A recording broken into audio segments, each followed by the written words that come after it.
This video is brought to you by Hit Point Press. Battle the terrible darkness that has come to the forest in the new sourcebook adventure campaign and bestiary, Seeds of Decay on Kickstarter now. And by Steamforged Games and their Epic Encounters series. Each box features a complete adventure with minis, maps, and a module. Use our link below the video to see all the Epic Encounter adventures.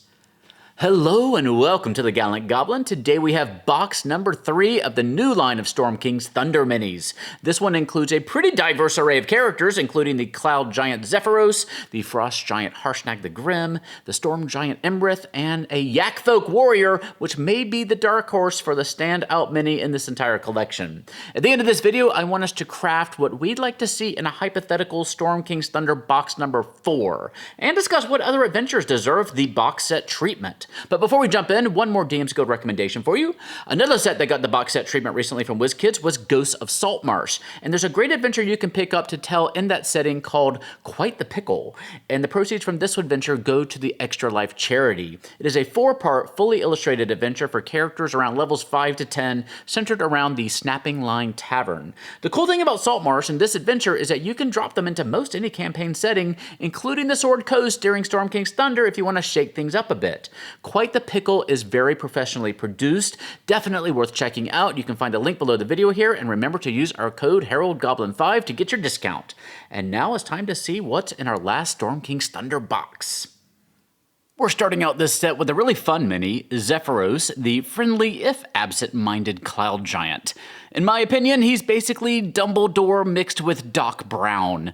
If you play the adventure as written, which I don't really recommend, Zephyros will be the first giant you encounter. If you're curious how I recommend playing it, check out my guide in the eye in the corner of your screen. Zephyros basically picks up the party at the end of the first chapter, gives them an exposition dump about giants, and then drops them off at chapter 2. Zephyros is a fun character, and his chapter is full of fun details, but I would not use him in the way the book recommends. He has an altered CR13 Cloud Giant stat block. Next we have Iymrith, and again, I'm going to throw up a spoiler warning here, so if you just want to see the minis, go ahead and mute me here so you don't hear anything you don't want to hear. Iymrith is ostensibly a storm giant who recently arrived at the royal court and somehow managed to work her way up to an advisory position. In my headcanon, she's romantically linked to the king's brother, Imperator Uthor, and that's how she's gotten this access. In actuality, she is a blue dragon trying to manipulate the giants and the little folk into destroying each other to better the position of dragonkind. To that end, she has a CR23 blue dragon stat block. We did have a previous Iymrith mini in the Storm King's Thunder set, and I think our new one here is a much improved version. Definitely has more of that big bad energy. If you're looking to pick up the old version on the aftermarket, it seems to be going for about 20 to 25 bucks at the time of this filming, and those prices do fluctuate a good bit. Our last huge size mini is the one that'll see the most time on the game table. This is Harshnag the Grim, a chaotic good member of Force Grey out of Waterdeep, and a traveling companion of the party for a decent chunk of the adventure. He looks a bit like a Nordic opera singer here, but he tends to speak more through his legendary weapon, Gert's Great Axe. Depending on how long you have him traveling with the party, he's likely to hit the table quite a few times, so having a good mini for him is important. He has a CR9 altered Frost Giant stat block.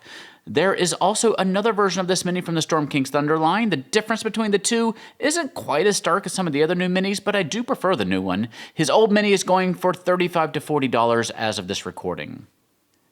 Finally, instead of 2 medium-sized minis, we have our only large-sized mini from any of these 3 boxes. This is a Yakfolk Warrior. The Yakfolk made their first D&D appearance in 2nd edition, but so far they've only turned up in Storm King's Thunder in 5th edition. They call themselves Yakaria, and they're not a lot of fun at holiday parties because their god likes to be given sacrifices. A lot of them killed in a lot of different fun ways.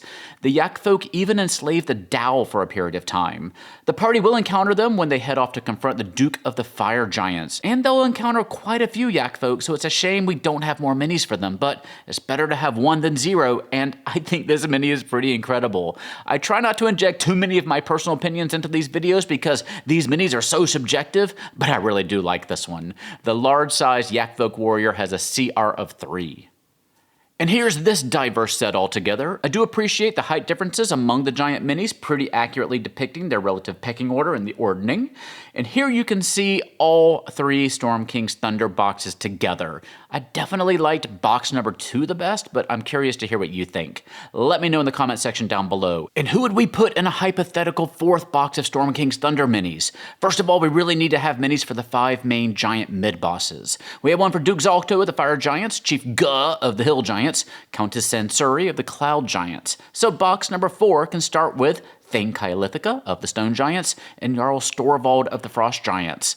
The last giant slot is a wild card. I'd personally like to see Imperator Uthor to properly round out that Storm Giant Royal Court, even though there's no art for him. The 2 medium-sized slots are wide open as well. There are so many important NPCs in Tribor and Bryn Shander and Goldenfields. Personally, I've been drawn to Urgala Meltimer because her story extends to Dungeon of the Mad Mage. For the other slot, I'm going to have to go to another fun character who sadly doesn't have any art, Crowan Valharo, the powerful Harper Wizard in Moongleam Tower. Let me know what you would include, who you would include in the comment section down below, and which other adventure would benefit from NPC boxes like this. Now, we've seen boxes for Curse of Strahd, for Ghost of Saltmarsh, and Storm King's Thunder. We got quite a lot of NPCs from Rime of the Frost Maiden between its official WizKids set and Snowbound. I'm thinking maybe Out of the Abyss? But let me know your choice down below. Like the other sets, Icons of the Realm, Storm King's Thunder, box number 3 has an MSRP of $89.99, but you can get it for about 10% off if you shop around. It's expected to hit store shelves in February 2022.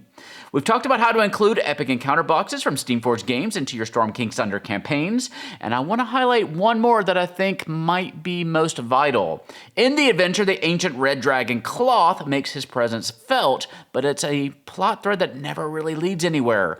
I think that's where you can add in Epic Encounters Lair of the Red Dragon. The players definitely need to confront Cloth toward the end of the adventure as he's going to swoop in and try to fill the vacuum left after Iymrith's demise. This box gives you a fantastic Red Dragon mini, plus maps of his lair and a guidebook to tell you how to run an exciting and cinematic Red Dragon encounter.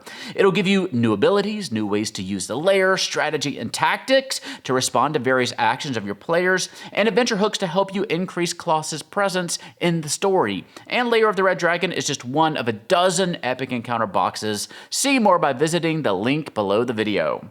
And we're on the tail end, pun fully intended, of the Seeds of Decay Kickstarter from Hit Point Press. You don't want to miss out. As you know, this is a level 1 to 8 campaign setting and adventure book featuring some fantastic art, new modular rule systems for inventing, forging, and building contraptions, new classes and subclasses to take advantage of the setting and those new rule systems, and loads of new races and the ability to create your own forest animal playable races.